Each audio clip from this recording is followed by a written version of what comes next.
Setelah di episode sebelumnya kita pun mengetahui bagaimana Xiao Yan telah menyelamatkan Yun Yun di Sekte Bunga dan sekarang Yun Yun pun telah resmi menjadi ketua sekte, dan sekarang Xiao Yan pun berniat untuk kembali ke Paviliun Bintang Jatuh. Mengatakan, mantanku selamat tinggal, aku pamit dulu, nanti aku akan kembali, semoga kamu baik-baik saja, jangan lupa sekarang kamu harus membalas WhatsAppku. Jika Sekte Langit Mendalam datang mengganggumu, ingatlah untuk mengirim pesan ke Pavilion Bintang Jatuh, pasti guruku akan menghajar mereka. Di sini lain Nalan dan Yun Yun pun sangat senang setelah bantuan yang besar dari Xiao Yan. Yun Yun pun mengatakan, kau juga berhati-hati, sampai jumpa lagi mantan terindah, walaupun kita sudah mantan tapi aku memiliki perasaan yang sama kepadamu, semoga kita di masa depan bisa berjodoh, anjay hahaha. Nalan mengatakan, Kinglin, lain kali kita akan mandi di air panas bersama-sama lagi, jangan lupa membawa dokter peri kecil. Akhirnya setelah percakapan itu Xiao Yan dan Kinglin pun dia pergi dari Sekte Bunga ini. Namun tidak lama setelah kepergian Xiao Yan, salah satu ketua menemui Yun Yun dan mengatakan ketua sekte ada sesuatu hal yang buruk, yang ternyata Hua Jin dia kabur dari penjara setelah sebelumnya dia menerima hukuman karena dialah penyebab ketua sekte sebelumnya menghilang. Cerita pun berpindah kepada Xiao Yan dan juga Kinglin yang sekarang mereka pun akan kembali ke Pavilion Bintang Jatuh. Kinglin mengatakan, tuan muda, kita akan sampai di Pavilion Bintang Jatuh dalam beberapa hari. Xiao Yan pun mengatakan, bagus, aku harus banyak beristirahat ketika kembali ke Pavilion Bintang Jatuh. Namun ketika Xiao Yan akan bersantai sedikit, tiba-tiba serangan muncul dan langsung menghancurkan ular dari Kinglin. Hal ini membuat Kinglin pun sangat terkejut. Mereka tidak tahu siapa yang telah menyerangnya. Xiao Yan sangat kesal, siapa yang berani kamu menyerang tiba-tiba alkemis terkuat di Jawa? Apakah kalian tidak takut denganku? Siapa kalian? Cepat keluar. Dan tiba-tiba dua orang pun muncul, yang tidak lain itu adalah pacar Hua Jin, Yao Hua, dan juga salah satu orang misterius. Dia pun mengatakan, sudah mau pergi, kau pikir bisa pergi begitu saja setelah apa yang kamu lakukan? Yang tidak lain orang misterius itu adalah ketua dari Sekte Langit Mendalam. Dia pun mengatakan, apakah orang ini yang telah mengacau kamu? Biarkan aku untuk menghantamnya. Xiao Yan pun hanya tersenyum, yang ternyata dia adalah bocah epik yang sebelumnya telah dihajar. Kinglin pun mengatakan bahwa orang yang bersama Yao Hua dia berada di Dojun Bintang 6. Namun di sini Xiao Yan pun tidak gentar. Xiao Yan langsung mengeluarkan aura membunuhnya, membuat Yao Hua pun dia sangat terkejut bagaimana Xiao Yan naik menjadi bintang 4 dalam waktu 10 hari. Baiklah, akan kugunakan kalian sebagai bahan latihan, aku baru saja naik tingkat, akan mencoba teknik ini kepada kalian. Perubahan api misterius, perubahan pertama, perubahan kedua, perubahan ketiga. Akhirnya, kekuatan Xiao Yan pun melonjak dengan seketika menjadi beberapa kali lipat. Yao Hua yang melihat hal ini dia sangat terkejut, dia mengatakan, ini teknik tingkat surgawi perubahan api misterius dari lembah pembakaran, bagaimana bisa dia memiliki teknik ini? Kemudian salah satu ketua dari Sekte Langit Mendalam berkata dengan tertawa terbahak-bahak, hahaha, apakah kau takut kepadanya? Teknik itu memiliki batas waktu. Ketika waktunya habis dia tak akan bisa kabur dari sini hidup-hidup. Lagi pula dia hanya menggunakan kemampuan untuk meningkatkan kekuatannya secara paksa, bukankah dia hanya ingin menggertak saja? Biarkan aku yang menghajar bocah itu. Cerita pun berpindah kepada Kinglin di sini. Kinglin dia sangat marah ketika tuan muda Xiao Yan ditertawakan. Dia pun mengamuk, dia berkata, beraninya kau menertawakan tuan muda. Namun ketika Kinglin dia mengamuk, Xiao Yan dia berkata, Kinglin tenang saja, jangan khawatir, aku yang akan menghadapi para bocah epik ini. Di sini Xiao Yan pun berniat untuk melancarkan teknik api bonciling plame yang sebelumnya dia latih. Dia berkata, entah apa yang kau katakan benar atau tidak, kau bisa merasakannya sendiri, berhati-hatilah para bocah epik. Xiao Yan berniat melancarkan serangan. Namun ketika Xiao Yan melancarkan serangan, ternyata teknik yang baru saja dia latih belum sempurna. Hal ini membuat teknik ini gagal. Kinglin pun hanya kebingungan melihat teknik ini. Xiao Yan berkata, maafkan aku, sepertinya aku masih belum terlalu ahli dalam menggunakan api ini. Ini sangat memalukan. Di sisi lain Yao Hua dan Hua Jin pun dia ketakutan karena sebelumnya mereka melihat kekuatan Engri Buddha Lotus. Cerita pun berpindah lagi kepada Xiao Yan, dia pun mengamuk, dia mengatakan, brengsek, kalian majulah kemari jika kalian memiliki kemampuan. Xiao Yan pun terus mencoba teknik yang sebelumnya dia latih namun masih mengalami kegagalan. Kalian bisa tunggu sebentar tidak, aku masih kesulitan. Di sisi lain Yao Hua dan ketua tersebut yang melihat Xiao Yan mengalami terus kegagalan, dia pun berkata, dasar bocah, mana mungkin aku akan menunggumu. Bajingan kecil, apa kau sedang bercanda? Mereka pun langsung melesat ke arah Xiao Yan, begitu pula salah satu ketua dari Sekte Xuan Mendalam, dia mengatakan, tidak usah banyak bacot lagi, kita segera hajar bocah itu. Tangan 9 surga. tiba-tiba telapak tangan besar langsung muncul menyerang kepada Xiaoyan. Dan begitu pula Yao Hua, dia pun kembali menyerang Xiaoyan menggunakan akar-akarnya tajam. Mereka pun mengatakan, Xiaoyan, hari ini adalah hari kematianmu. Serangan mereka pun langsung melesat ke arah Xiaoyan dan juga King Lin. King Lin dia sangat khawatir dengan serangan itu karena teknik Xiaoyan selalu mengalami kegagalan. Kemudian Xiaoyan mengatakan, sudah kubilang tunggu sebentar. Yao Hua pun berkata, masih mencoba menggertak kami, kau pikir kami takut? Kemudian Xiaoyan berkata, kau akan mati setelah menerima serangan ini. Tiba-tiba ketika serangan itu akan melesat kepada Xiaoyan, Xiaoyan pun mengamuk dan mengatakan, sekarang keluarlah. Tiba-tiba api yang sangat mengerikan menyelimuti tubuh Xiaoyan dan di saat itu juga serangan ketua Sekte Langit Mendalam dan juga Yao Hua berhasil ditahan dan bahkan serangan mereka pun berubah menjadi es. Mereka pun sangat kebingungan apa yang terjadi, kenapa apinya berubah menjadi kristal. Di sisi lain Yao Hua dia terpental akibat es tersebut. Yang sepertinya ini adalah salah satu teknik baru Xiaoyan. Setelah Xiaoyan menyempurnakan api dari Bonciling Plame, api milik gurunya, setelah Xiaoyan menyerang mereka, Xiaoyan pun langsung melesat ke atas langit. King Lin, ayo, segera pergi. Sekarang King Lin pun dia sangat kagum dengan teknik baru Xiaoyan yang mampu mengubah api menjadi sebuah es. Xiaoyan pun melesat ke atas langit. Aku tidak bisa menahan mereka lebih lama lagi, kita harus menggunakan kecepatan ini untuk segera pergi. Akhirnya mereka akan pergi dari tempat ini. Namun sayang, ketika Xiaoyan pergi, tiba-tiba sosok orang muncul di atas langit. Hal ini membuat King Lin dan juga Xiaoyan pun dia sangat terkejut dan kebingungan, siapa orang ini. King Lin berkata, Tuan Muda, awas, ada seseorang di depan. Tiba-tiba seseorang itu pun muncul, yang tidak lain itu adalah salah satu orang dari Aula Jiwa, yang ternyata dia adalah Tian Jun 9 yang sebelumnya telah menyerang Pavilion Bintang Jatuh. Dia pun mengatakan, hai bocah, kau mau kabur kemana? Kau tidak akan bisa kabur dari tempat ini. Kau harusnya merasa terhormat karena bisa memaksa kuil Aula Jiwa sampai bekerja sama dengan orang lain. Yang ternyata Yao Hua dia telah bekerja sama dengan Aula Jiwa untuk menghabisi Xiaoyan karena mungkin mereka memiliki dendam yang sama. Yao Hua pun mengatakan, Xiaoyan, aku ingin lihat bagaimana caramu kabur dari tempat ini. Di sini Xiaoyan pun cukup santai walaupun dia dikepung oleh para dojun yang sangat kuat. Xiaoyan gak mengatakan, aduh kalian para bocah epik, jadi kalian mau main rame-rame? Baiklah, aku akan meladeni kalian. Kau pikir aku tidak menyiapkan sesuatu saat pergi ke tempat berbahaya? Kalian mainnya keroyokan, sungguh tidak tahu malu. Memang para bocah epik selalu main keroyokan. Yao Hua yang melihat itu dia sangat terkejut. Dia pun mengatakan, apakah itu giok untuk mengirim pesan kepada Yang Mulia Yao Chen? Kita harus cepat menghentikan dia. Jika Yao Chen muncul di tempat ini, kita semua bisa saja almarhum.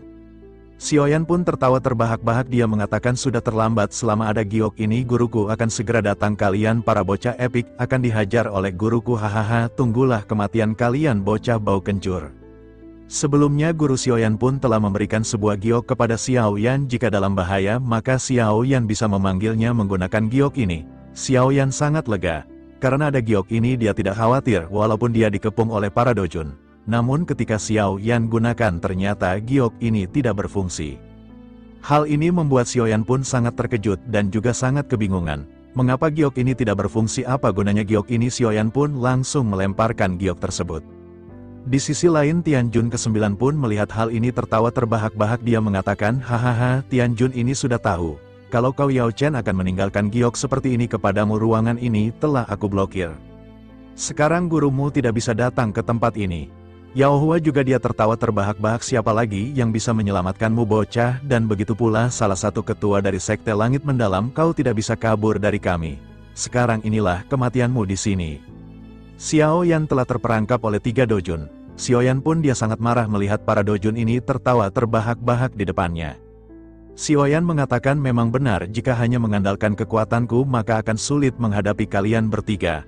Maka aku akan bertaruh kepada keberuntungan kalian. Para bocah epik, kalian telah membangunkan harimau, maka kalian harus menerima akibatnya. Beberapa orang pasti akan mati ikut bersamaku. Dan akhirnya Xiaoyan pun melakukan teknik surgawi lagi, yaitu telapak penghancur bumi dan langit yang sebelumnya telah diwariskan kepada Xiaoyan oleh Doseng di reruntuhan kuno. Bola hitam langsung muncul di telapak tangan Xiaoyan. Hal ini membuat semua orang pun sangat kaget. Dia mengatakan, teknik apa ini? Bagaimana bisa tekanan sekuat ini? Tian Jun ke-9 yang pernah melihat teknik ini, dia mengatakan teknik bertarung tingkat surgawi. Tidak, teknik ini bahkan jauh lebih kuat dari sebelumnya. yang ternyata sekarang Xiaoyan pun telah menguasai teknik penghancur bumi dan langit ini. Tiba-tiba bayangan hitam langsung melekat muncul di hadapan Xiaoyan menjadi bola hitam besar. Energi yang sangat besar muncul. Tianjun ke-9 yang melihat bayangan bola hitam besar mengerikan yang menyedot segalanya, mereka pun mengatakan, cepat mundur, jangan sampai kita terserap oleh bayangan hitam itu. Sekarang semua orang pun mencoba mundur akibat bayangan hitam yang menyerap semua orang ini. Mereka pun ketakutan, mereka tahu jika mereka terserap oleh bayangan hitam itu mereka akan menjadi almarhum. Tianjun ke-9 dia mengatakan, apa yang kalian takutkan, bocah itu masih muda, hentikan dia dengan serangan dengan teknik terkuat kalian. Akhirnya semua orang pun mencoba menyerang Xiaoyan dengan serangan terkuat mereka. Beberapa serangan langsung melesat kepada bayangan hitam tersebut dan akhirnya ledakan yang sangat mengerikan pun tidak terhindarkan. Yang ternyata di sini Xiaoyan pun terlempar akibat diserang oleh 4 dojun dalam satu waktu. Xiaoyan pun terpental memuntahkan darah. Hal ini membuat Qinglin pun dia sangat kaget khawatir. Xiaoyan mengatakan, Qinglin maafkan aku tidak bisa melawan mereka semua. Dan kamu harus ikut dalam perjalanan berbahaya ini. Di sini Xiaoyan pun sudah benar-benar terluka akibat serangan para dojun itu. Walaupun sebelumnya Xiaoyan telah menggunakan teknik surgawi, namun Xiaoyan diserang secara bersama-sama oleh beberapa dojun membuat dia pun terluka. Qinglin pun berkata, izinkan Qinglin untuk melindungi tuan muda. Di sini Qinglin dan juga Xiaoyan sudah benar-benar terdesak. Tianjun ke-9 tertawa terbahak-bahak, karena kau sangat menginginkannya, maka aku akan melawan kalian berdua. Aula jiwa pasti akan menghabisi kalian. Serangan mematikan dari Tianjun ke-9 pun langsung melesat kepada Xiaoyan. Di sisi lain Guru Xiaoyan pun dia sedang bersantai, karena dia sangat senang dia hidup kembali. Dia pun sedang berbicara dengan Feng Xunze. Feng Xunze dia berkata, Yao Chen, mau berapa lama lagi kau menatap kakimu? Aku bingung, apa kakimu yang ada yang sakit atau otakmu yang sakit? Yao Chen pun di atas senyum dan mengatakan, kau diam saja, kau tidak tahu berapa tahun aku tidak melihat kakiku sendiri. Feng Xunze berkata, apa kau tidak mengkhawatirkan Xiaoyan dan Qinglin yang pergi ke Sekte Bunga? Aku merasa sedikit khawatir, dia sudah lama pergi. Namun Guru Xiaoyan pun mengatakan, kau tahu kekuatan Sekte Bunga dan juga Xiaoyan sudah cukup untuk mengatasi masalah yang ada di sana. Tenang saja, dia pasti baik-baik saja. Selain itu, aku telah memberikan token komunikasi kepadanya, jadi tidak perlu khawatir. Yao Lao tidak mengetahui bahwa sekarang Xiaoyan dalam keadaan hidup dan mati diserang oleh para dojun. Cerita pun berpindah lagi kepada Xiaoyan, dia akan diserang oleh Tianjun ke-9. Serangan mematikan Tianjun 9 langsung melesat ke arah Xiaoyan. Namun ketika serangan itu akan melesat ke arah Xiaoyan, tiba-tiba petir hitam langsung muncul dan langsung menghancurkan serangan Tianjun ke-9. Hal ini membuka Tianjun ke-9 pun dia sangat terkejut. Siapa yang berani mengganggu urusan aula jiwa? Apakah kalian bosan hidup? Yang tiba-tiba ternyata Kakak Jian kembali muncul dengan aura yang sangat mengerikan yang ada di tingkat Banseng. Dia pun tersenyum dan mengatakan, adik Xiaoyan, akhirnya aku menemukanmu. Aku telah keliling Pulau Jawa untuk mencarimu. Xiaoyan pun tersenyum, akhirnya dia berhasil diselamatkan. Kakak Hao King, ada apa kakak datang ke sini? Di sisi lain Yao Hua dan juga salah satu ketua dari Sekte Langit Mendalam, dia pun sangat kesal kepada orang ini. Kau berani mengganggu urusan kami. Dan kau beraninya kau ikut campur dalam urusan Sekte Langit Mendalam dan juga aula jiwa, kau harus menerima akibatnya. Di sisi lain Kakak Jian pun mengatakan, Xiaoyan, kau harus ikut denganku, aku akan menjelaskannya. Di perjalanan ada sesuatu musibah terjadi di suku naga, jadi aku memerlukan bantuanmu. Di sini ternyata suku naga ada dalam kekacauan, sepertinya membuat Kakak Jian pun dia meminta bantuan dari Xiaoyan. Cerita pun berpindah kepada orang-orang sebelumnya, mereka pun sangat kesal dengan munculnya orang ini, terutama Tianjun ke-9. Kau telah mengganggu kami. Kau benar-benar ingin mati. Di sisi lain Kakak Jian pun langsung menoleh, berisik sekali kalian para bocah epik, apakah kalian tidak mendengar aku sedang berbicara dengan Xiaoyan? Kakak Jian pun melancarkan serangan udaranya, petir hitam langsung muncul di telapak tangannya. Di saat bersamaan itu 3 dojun pun langsung dihantam oleh Kakak Jian, membuat 3 dojun ini terlempar muntah darah. Mereka pun sangat terkejut dengan kekuatan ini. Kekuatan macan apa ini sebenarnya? Siapa orang itu? Di sisi lain setelah menghajar para bocah epik itu, Kakak Jian pun segera membawa Xiaoyan dan Qinglin ke dalam ruangan dimensi untuk menuju ke Pulau Naga. Sebelum itu dia pun berbalik, kalian para bocah epik, apakah kalian belum puas dihajar? Nanti aku akan menghajar kalian. Ingatlah aku berasal dari klan naga kuno, datanglah ke Pulau Naga jika kalian ingin melawanku. Memang kakak kajian ini sangatlah barbar dan juga sangat kuat, bahkan 3 dojun dihantam hanya dengan 1 pukulan. Mereka pun langsung tidak berdaya. Tianjun ke-9 pun tidak bisa berbuat apa-apa di hadapan kakak Jian, dia pun hanya bisa menatap tajam kepergian Xiaoyan yang bisa selamat lagi. Akhirnya Xiaoyan, kakak Jian dan juga King Lin pun mereka masuk ke dalam ruangan dimensi. Xiaoyan pun sangat kagum apakah ini saluran teleportasi yang dibuat oleh klan naga kuno memang sangat luar biasa. Kak Hai King, terima kasih telah menyelamatkanku lagi. Kakak Hai King terlihat begitu cemas, sebenarnya apa yang terjadi kepada Jian. Yang ternyata sepertinya Jian dalam keadaan kena musibah. Kakak Jian pun berkata sulit menjelaskannya dengan kata-kata, jadi ayo pergi terlebih dahulu ke Pulau Naga, ikuti aku. Akhirnya Xiaoyan terus mengikuti kakak diam dalam ruangan dimensi tersebut. Dan tiba-tiba tidak lama setelah itu Xiaoyan pun muncul di atas langit, yang dimana akhirnya Xiaoyan pun tiba di Pulau Naga untuk pertama kalinya. Kakak Jian pun menjelaskan ini adalah tempat tinggal klan naga kuno Pulau Naga, yang ternyata di sini Pulau Naga sangatlah indah. Xiaoyan pun sangat kagum dengan Pulau Naga ini. Inikah Pulau Naga yang legendaris itu? Sungguh benar-benar luar biasa. Kemudian kakak Jian pun berkata, Xiaoyan, sebenarnya ini bukan Pulau Naga secara keseluruhan. Pulau Naga secara keseluruhan sangatlah luas, ini lebih tepatnya Pulau Naga Timur. Xiaoyan mendengar itu kebingungan, Pulau Naga bagian timur, apakah masih ada Pulau Naga lainnya? Dan tiba-tiba seseorang tua muncul, dia mengatakan ada Pulau Naga Utara, ada Pulau Naga Barat, dan juga ada Pulau Naga Selatan. Bagaimanapun juga klan naga kuno sudah terpecah menjadi 4 bagian untuk waktu yang sangat lama.